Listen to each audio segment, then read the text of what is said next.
चलिए जी, सब्जेक्ट में financial management में हम लोगों को पैसा को मैनेज कैसे करना है इसकी पढ़ाई पढ़नी। जो सबसे पहला पार्ट होगा, जो सबसे पहला चैप्टर होगा, इस चैप्टर का नाम है लेवरेज। सर मान के चलिए 15 मार्क्स इसमें से श्योर शॉट आएगा। एक 5 मार्क्स का छोटा क्वेश्चन और एक 10 मार्क्स का बड़ा क्वेश्चन आएगा ही आएगा, और कंपल्सरी पार्ट नहीं होगा, चॉइस में रहेगा हमेशा।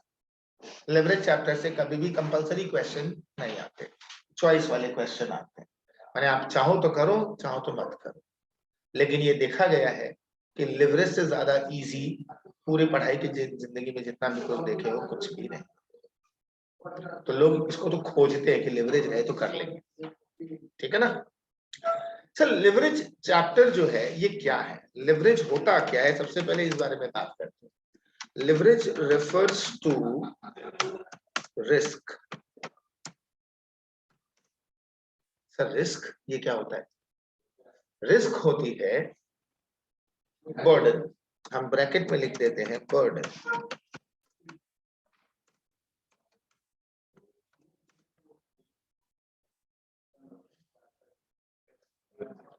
लेवरेज क्या होता है? लेवरेज होता है रिस्क ऑब्लिक बर्डन। सर ऐसा भी क्या रिस्क और ऐसा भी क्या बर्डन जिसके ऊपर हम लोग को अलग से पढ़ाई पढ़नी पड़ जाए, डेफिनेशन पढ़नी पड़ जाए? सर ये बात आपने बचपन में पढ़ी होगी कि जो एक्सपेंस होते हैं वो दो टाइप के होते हैं। तो पहला एक्सपेंस होता है वो होता है वेरिएबल एक्सपेंस,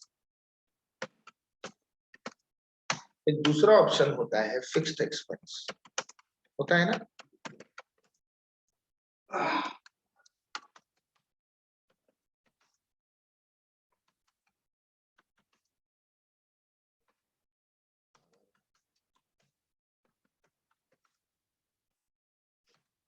दोनों में फर्क क्या होता है हम लोग को थोड़ा बहुत आइडिया है ना? कोई बोलेगा कि वेरिएबल एक्सपेंस और फिक्स्ड एक्सपेंस में डिफरेंस क्या है? वेरिएबल वो चेंज होता रहता है, वेरिएबल मेरे हम लोग हाथों में रहता है, हम लोग उसको कंट्रोल कर सकते हैं, बट फिक्स हम लोग के हाथ में नहीं है। I need a proper definition. I need a proper definition for fixed expense and variable expense, क्योंकि डेफिनेशन यहाँ मैटर करेगी, मेरे लिए रेलेवेंट है। सर हाँ बोलो। सर जब हमारा प्रोडक्शन 0 हो तो भी हम लोग का फिक्स एक्सपेंस लगता ही है, और वेरिएबल एक्सपेंस हमारा प्रोडक्शन के ऊपर डिपेंड होकर चेंज होता है। Those expense which changes proportionately with change in quantity of output, उसको हम वेरिएबल बोलते हैं। और वो खर्चे जो क्वांटिटी ऑफ आउटपुट पर डिपेंडेंट नहीं है, लगना है मतलब लगना ही है, ऐसे सभी खर्चों को हम फिक्स्ड बोलते हैं। तो सर ऐसा नहीं लगता कि अगर मेरा प्रोडक्शन 0 है तो वेरिएबल एक्सपेंस भी 0 होगा, क्योंकि प्रोडक्शन क्वांटिटी के साथ साथ वेरी करता है। लेकिन अगर मेरा प्रोडक्शन 0 है तो भी फिक्स्ड एक्सपेंस तो मेरा लगते ही रहेगा। दैट मीन्स जब प्रोडक्शन लो है, क्वांटिटी कम है, ऐसे स्टेज पर हम ऐसा बोल सकते हैं क्या कि फिक्स्ड एक्सपेंस बर्डन बन जाता है। हम एकदम ना रॉ एग्जांपल देते हैं प्रोडक्शन अपने प्रैक्टिकल लाइफ में, जो तुम लोग भी देख सकते हो। मेरे इस रूम में 30 स्टूडेंट बैठने की कैपेसिटी, ठीक है। अगर 500 रुपया महीना करके पर स्टूडेंट से ले, पैकेज छोड़ दे, या एक सब्जेक्ट का 500 रुपया पर महीना देना, तो 30 स्टूडेंट से मेरे को 15,000 मिलेगा। यहाँ का रेंट मेरे हिस्से का 12,000 रुपए है, 12,000। तो मैं पूरा रेंट उठा पाऊंगा ना? 30 बच्चे 500 महीना करके देंगे, बच्चे 15 हो जाए तो, अगर बच्चे 15 हो जाएंगे तो मैं कितना उठा पाऊंगा? 7.5 का फीस उठेगा, 12,000 का रेंट दे पाऊंगा। तो वो बाकी का जो बचा हुआ 4,500 का जो रेंट है वो मेरे लिए बर्डन बन गया। अगर मान लो एक भी बच्चा ज्वाइन नहीं करता है तो फीस कितनी? 0, रेंट तो अभी भी 12,000। तो 12,000 जो क्या है मेरे लिए पूरा का पूरा बर्डन है। तो एक बंदा जब बिजनेस में उतरता है तो बिजनेस में उतरते समय इस बंदे को ये पकड़ में आने का भयंकर वाला जरूरत है कि भैया खर्चे कौन से रखें, should I keep fixed expenses और should I keep variable expense. मेरे पास दो चॉइस है एज ए टीचर, मेरे पास दो चॉइस। कोई ऑलरेडी स्टैब्लिश्ड टीचर है, बड़ा सेंटर चलाते हैं, हम उसके यहाँ एज ए फैकल्टी ज्वाइन कर लें, स्टूडेंट वो जमा करेगा, क्लासरूम उसका, सेटअप उसका, हम जाके पढ़ाएंगे, जो फीस कलेक्ट होती है बच्चों से उस फीस का 60% अगला मेरे को देगा, 40% अगला खुद रखेगा, ये मेरे उसके बीच तय। हम देखे कि भाई 100 बच्चे इकट्ठे हो जाते हैं, 500 रुपए महीना करके मिलता है, 60% मेरे हिस्से आता है, 500 का 60% 300 होता है, 100 बच्चों से 300 करके 30,000 महीना वो अगला मेरे को दे देता है हर महीने। और हम जाते हैं, पढ़ाते हैं, महीने के एंड में 30,000 लेके आ जाते हैं। अच्छा खासा ठीक ठाक पोजीशन है। मुझे लगा 100 बच्चे पढ़ाते हैं, मिलता 50,000 है, मिलता 50,000 है, पर मेरे हिस्से आता कितना है 30, अगला 20,000 ले जाता है कुछ नहीं करके, पूरा महीना जी जला के, खून जला के, मुंह जला के, गला सुखा के पढ़ाते हमें, और ले जाता है अगला 20,000। क्यों ना हम अपना खुद का सेंटर कर ले, हम 10,000 भाड़ा में, 2,000 बिजली बिल में, और थोड़ा बहुत सेटअप करके हम अपना ट्यूशन सेंटर खुद का खोल दें। क्योंकि उस बंदे का पहले से एस्टेब्लिश्ड ट्यूशन सेंटर था, उसके पास क्राउड पुलिंग ज्यादा थी, मेरे पास क्राउड पुलिंग कम है। पहले महीने में मेरे को 20 ही स्टूडेंट मिले, 20 स्टूडेंट से 500 रुपये महीना करके 10,000 मुझे मिला, पूरा मेरा ना। घर ले जा सकूंगा क्या? नहीं। मुझे 2,000 कहीं घर से और ला के देना पड़ेगा, तब जाके 10,000 का रूम रेंट, 2,000 का बिजली बिल पे कर पाऊँ, और पूरा महीना घर ले जाने के लिए मेरे पास क्या है? कुछ नहीं है। 100 स्टूडेंट पूरे में मुझे मिल जाए ना, 100 स्टूडेंट पूरे में मुझे मिल जाए तो भी मुझे 50,000 मिलेगा, उस 50,000 में से 12,000 मुझे पे करना पड़ेगा, 38 बचेगा। वहां 30 मिल रहा था, यहाँ 8 ही मेरे हाथ में एक्स्ट्रा बच रहा है। तो अगले का सारा बर्डन, टोटल बर्डन, मान लो वहां भी 10 बच्चे आते हैं, यहाँ भी 10 बच्चे आते हैं, तो यहाँ 10 बच्चों से मुझे 5,000 मिलेगा, 7,000 पॉकेट से देना पड़ेगा, वहां 10 बच्चों से भी 5,000 मिलेगा, 3,000 मुझे मिलेगा, 60% का बात हुआ है, तो 5,000 की फीस में से 3,000 मुझे मिलेगा, तो वहां 3,000 में लेके आऊंगा, और यहाँ के केस में मुझे 5 ही मिलेगा, 7 ऊपर से और देना पड़ेगा, वो 3 भी गया और यहाँ 7 पॉकेट से भी लग गया, अल्टीमेटली 10,000। प्रॉब्लम कहाँ है? प्रॉब्लम ये है कि अगर हम फिक्स्ड एक्सपेंसेस बांध लेते हैं तो एक मिनिमम टारगेट का हिसाब रखना ही पड़ेगा, नहीं तो नहीं। मतलब सिंपल भाषा में बोले कि अगर मुझे अपना सेंटर चलाना है और 30 ही कमाना है, तो कम से कम 84 स्टूडेंट होंगे, तब मेरा दोनों जगह सेम कमाई। वहां पे अगर मैं 100 स्टूडेंट पढ़ाता हूँ तो यहाँ कम से कम 84 स्टूडेंट मेरे अपने होने पड़ेंगे, तब जाके मैं 12,000 का रेंट इलेक्ट्रिसिटी देकर 30 घर ले जाता हूँ।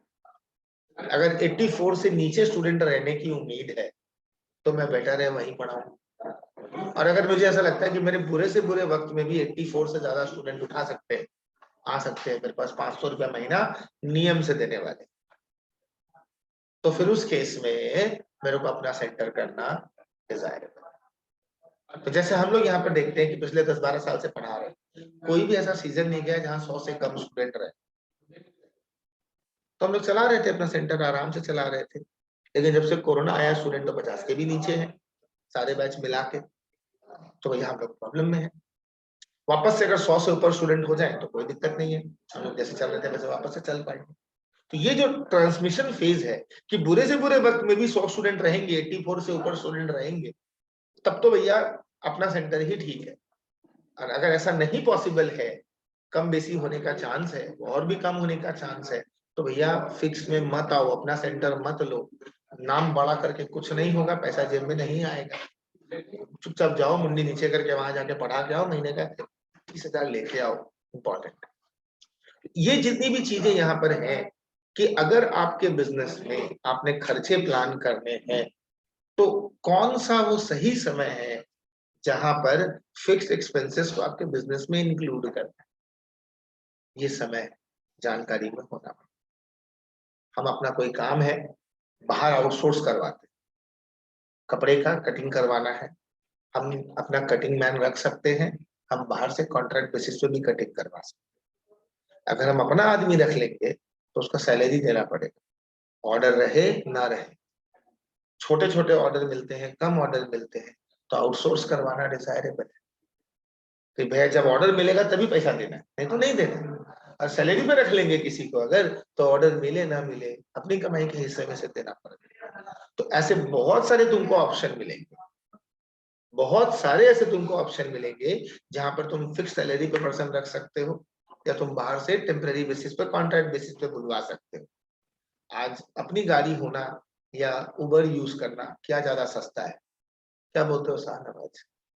अपना गाड़ी सस्ता है कि उबर सस्ता है? उबर सस्ता है। उबर सस्ता है, लेकिन डिपेंड करता है यूज कितना है। अगर कभी कभार गाड़ी यूज में आती है, दिन में एक बार भी आती है, रोज डेली भी आती है, उबर सस्ता है। नहीं तो गाड़ी का इंश्योरेंस, गाड़ी का रिपेयर्स मेंटेनेंस, पेट्रोल का खर्चा, गैरेज का खर्चा, ये सब मिला के अगर तुम एवरेज करोगे तो भैया महीने का 7 से 8 हजार रुपया फिक्स्ड। अगर तुम्हारा रोज भी उबर का रिक्वायरमेंट है, 200 रुपए का भी रोज का भाड़ा है, तो महीने का 6 हजार ही जाएगा। और 8 हजार से नीचे गाड़ी अपनी रखना पॉसिबल नहीं, वो भी तब जब तुम सेल्फ ड्राइव करते हो। अगर ड्राइवर रखे हो तो 15 हजार से नीचे ढंग का ड्राइवर नहीं है। जो गाड़ी सही से चलाए, तुम्हारा गाड़ी सलामत रखे, वो 15 हजार से नीचे में कोई ड्राइवर तुमको ढंग का नहीं मिलेगा। 10-11 हजार में जो ड्राइवर मिल जाते हैं उन पे भरोसा करना, गाड़ी उनके हाथ में छोड़ना डिजायरेबल नहीं है। वो जितना ठोक ठाक के गाड़ी का खर्चा उठा देंगे उतना में तो 5 हजार महीने का ड्राइवर पोसाएगा तुमको एक्स्ट्रा। तो पेट्रोल का खर्चा, इंश्योरेंस का खर्चा, रिपेयर्स मेंटेनेंस और तुम्हारा बाकी जो रोड टैक्स वगैरह जितना भी है सब जोड़ जाड़ लोगे तो मिनिमम 10 हजार महीना बैठ ही जाता है। और ड्राइवर अगर है तो 25 हजार महीना बैठता है। तो 25 हजार महीना मतलब रोज का कितना हो गया? एवरेज में 800 रुपया। एक दिन में 800 रुपया का उबर का बिल उठता है तुम्हारा? नहीं उठता। जिसका लंबा लंबा ड्राइव है, लॉन्ग रूट पे जिसको जाना है और रेगुलर जाना है, उनके लिए अपनी गाड़ी सही है। नहीं तो कैजुअल जिनको गाड़ी का जरूरत पड़ता है, महीने में 5-6 बार जिनको गाड़ी का जरूरत पड़ता है, उनके लिए उबर ही डिजायरेबल है, अपनी गाड़ी डिजायरेबल नहीं। आजकल तो बहुत सारे ऑप्शन हो गए, आवरली वाला, डेली वाला, सब तरह का option. Rental car better option है other than owning your own car, अच्छा नहीं है ऑप्शन। तो मोबाइल में प्रीपेड या पोस्टपेड, बहुत जगह फिक्स खर्चे वेरिएबल खर्चों का फैक्टर मिलेगा तुमको। तो कब फिक्स्ड अच्छा है, कब वेरिएबल अच्छा है, ये सिचुएशन पे डिपेंड करता है। आपका कंजम्पशन, वॉल्यूम, प्रोडक्शन अगर एक रेंज से ऊपर है तो भैया आपके लिए फिक्स खर्चे अच्छे। अगर आपका प्रोडक्शन, कंजम्पशन और जो यूटिलाइजेशन है एक रेंज के नीचे है तो भैया वेरिएबल एक्सपेंस इंपॉर्टेंट है। और वो रेंज क्या है वो जानते हुए आप डिसाइड करो। इस चैप्टर में हम लोग यही सीखेंगे कि वो रेंज कैसे डिफाइन किया जाता है। और वो डिफाइन करके जब आप अपने बिजनेस में उतरते हो तो आपको पता चलता है कि परमानेंट स्टाफ इंपॉर्टेंट है कि टेम्पररी स्टाफ आपको रखना है, परमानेंट जगह लेनी है रेंट पे या पर डे के हिसाब से देना बेटर है। जैसे ऑडिटोरियम वगैरह बुक करते हैं तो मंथली बेसिस पे बुक करना बढ़िया है कि as and when required book करना है। ये सब चीजें डिपेंड करती है। समझ आ रही है बात? तो ये डिसीजंस जो लेने हैं, जो रिस्क है फिक्स खर्चों को, कि अगर आप ठीक से प्लान नहीं करोगे तो फिक्स खर्चे आपकी कमाई को खा जाएंगे, ये चीज का बात है। Understood sir? इसके लिए हम लोग को एक टेबल सीखना पड़ता है, वो टेबल इंपॉर्टेंट है। वो टेबल अभी हम लोग लिख रहे हैं। सबसे पहले हम लोग लिखते हैं सेल्स, इसमें से हम लोग लेस करते हैं वेरिएबल कॉस्ट।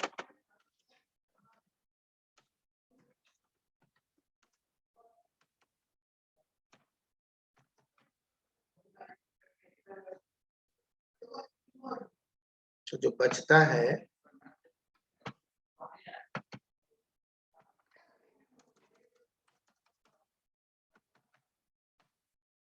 जो बचता है उसको हम लोग बोलते हैं कंट्रीब्यूशन।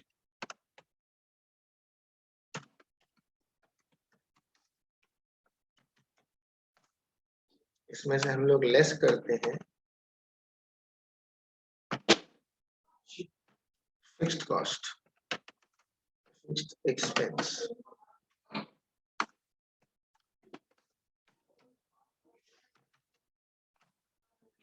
बचता है उसको हम लोग बोलते हैं EBIT।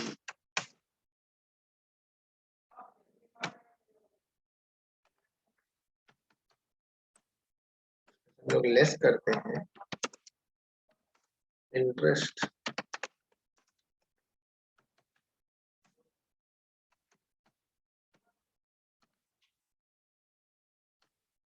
जो बचता है उसको हम लोग बोलते हैं EBT।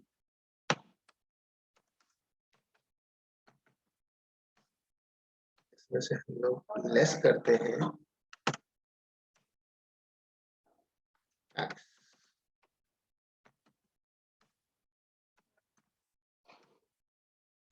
जो बचता है उसको हम लोग बोलते हैं PAT.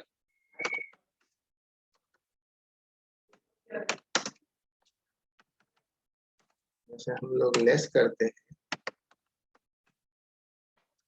Preference dividend.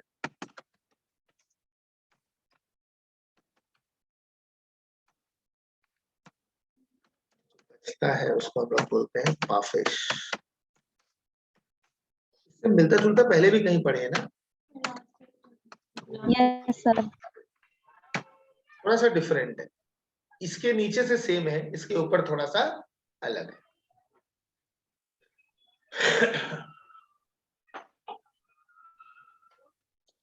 Sir EBIT का फुल फॉर्म क्या था?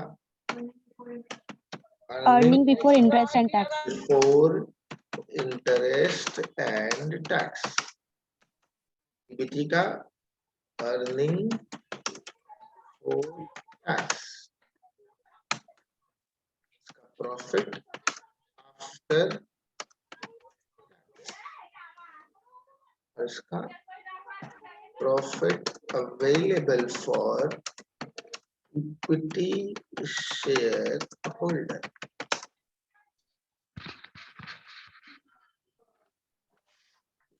ये एक स्टेटमेंट है हम लोग को, उसको हम लोग क्या बोलते हैं? स्टेटमेंट लिखते हैं income statement.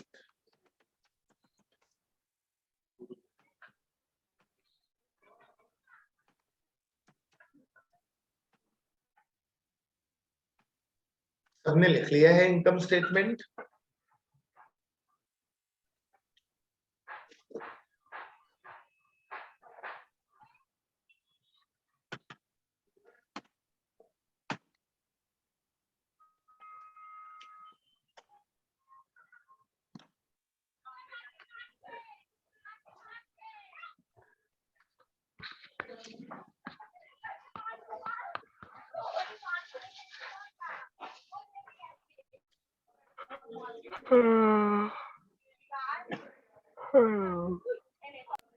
Deepak mike off कर।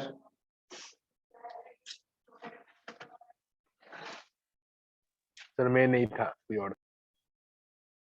ठीक है। सर बोल रहे थे कि हाँ बोल। सर बोल रहे थे कि वो टाइमिंग डिस्कस कर लिए क्या सर आपने? करेंगे बेटा, अभी करेंगे। वही पूछना था, सॉरी। अब आता है टाइप्स ऑफ लिवरेज।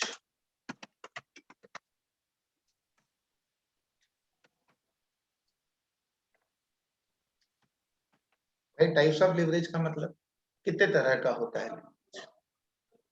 सिंपल भाषा में अगर बात करें तो जहां जहां फिक्स खर्चों का बर्डन है, हर उस जगह पे लिवरेज, हर एक जगह पे तुमको लिवरेज मिलेगा। लेकिन हमारे सिलेबस के पॉइंट ऑफ व्यू से हम लोगों ने टोटल लिवरेज को 3 जगह पे बांटा। पहला जो नाम रखा गया उसको हम लोग ऑपरेटिंग लिवरेज बोलते हैं, जिसको लोग degree of operating leverage calculate करते हैं। जिसको ये लोग DOL के नाम से बुलाते हैं। दूसरा होता है फाइनेंशियल लेवरेज।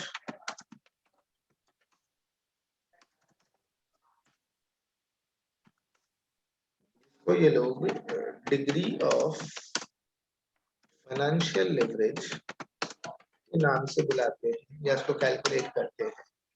इसका स्टैंडर्ड इन्होंने नाम दे रखा है DFL। ऐसे ही तुम्हारा होता है कंबाइंड लेवरेज।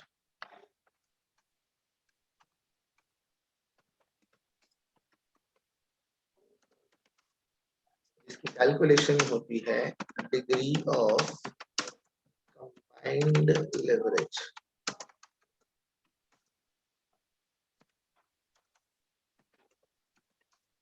इसको लोग एक्सप्रेस करते हैं किससे?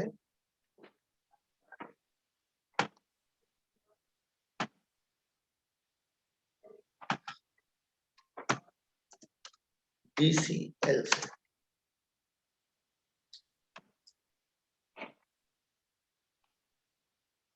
सबसे पहले पढ़ाई करते हैं हम लोग डिग्री ऑफ ऑपरेटिंग लेवरेज से।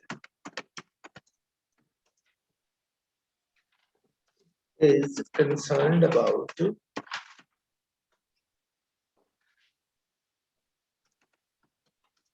fixed operating expense.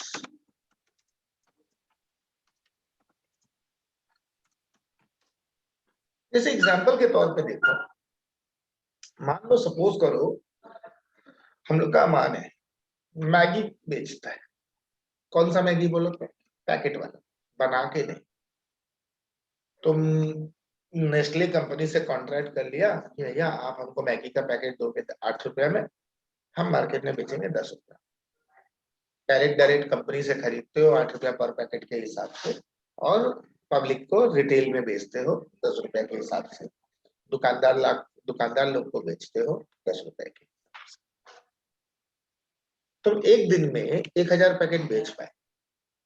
अगर तुम 8 में खरीद रहे हो, 10 में बेच पा रहे हो, 2 रुपया कमा रहे हो पर पैकेट पे। 2 रुपया, अगर दिन भर में 1000 पैकेट बेच रहे हो, रोज का 2000 घर लेके जा सकते हो। तो क्या तुम सच में 2000 घर ले जा सकते हो?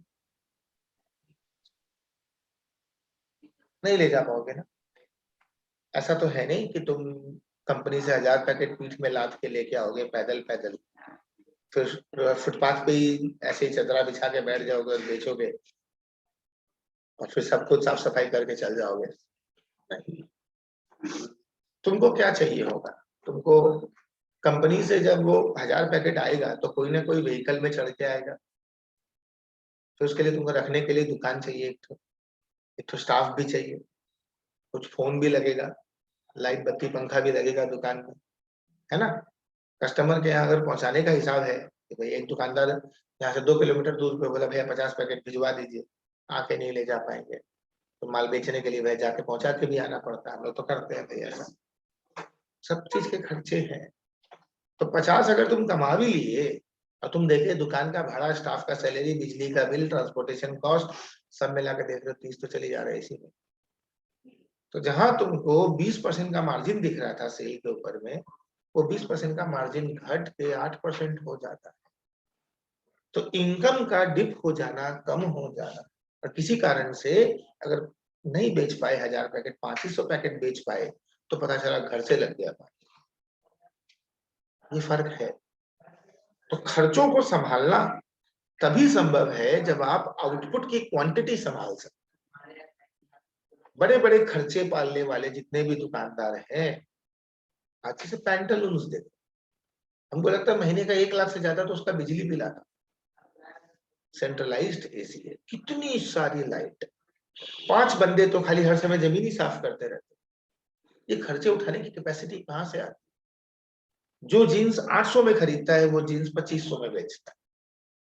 जो उसका खरीद दाम है इंटू 3 करके प्राइस फिक्स करता, तभी वो इतने खर्चे सक पा रहा है, नहीं तो इतने खर्चे सक पाने का कोई चांस नहीं। इस चीजों का ध्यान यहाँ पर दिलवाया। तो खर्चे पालो, खर्चे पालने मना नहीं करते। फिक्स एक्सपेंसेस अगर लगा पा रहे, आप उठा पा रहे हो तब तो ठीक है, लेकिन कब से उठाना है उसकी समझ आनी बहुत जरूरी। इसीलिए फिक्स्ड ऑपरेटिंग एक्सपेंस के ऊपर में सेपरेट सेगमेंट इन्होंने रखा है। आई बात समझ में? मीटिंग ओवर होने वाली है, रिज्वाइन करेंगे। अभी 12:21 हुआ मेरे घड़ी में, 12:25 पे रिज्वाइन करेंगे, ठीक है?